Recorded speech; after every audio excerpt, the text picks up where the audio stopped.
käy?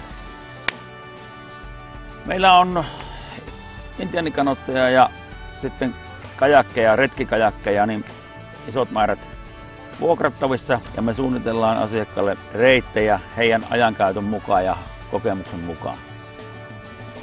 Ulkomailta tulee tosi paljon melojia, ihan siis melontalomaa viettämään, joka kestää, se loma kestää se viikosta jopa 3 viikkoon. Ja toki meillä on sitten opastettuja melontaretkiä kanssa, että meillä on semmoista päiväretkeä, aloittelijoiden päiväretkeä ja sitten on vähän kokeneempien päiväretkeä, tehdään Kolovedelle ja sitten on ihan tuommoista 3 päivän mittaista opastettua melontaretkeä, missä opas huolehtii asiakkaiden viihtyvyydestä aina muonitusta ja majoitusta myöten.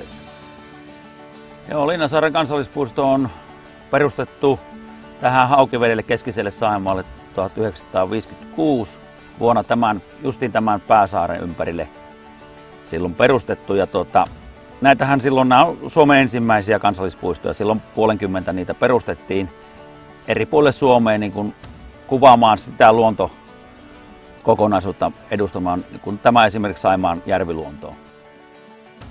Hyvä, kiitoksia. Loistavaa.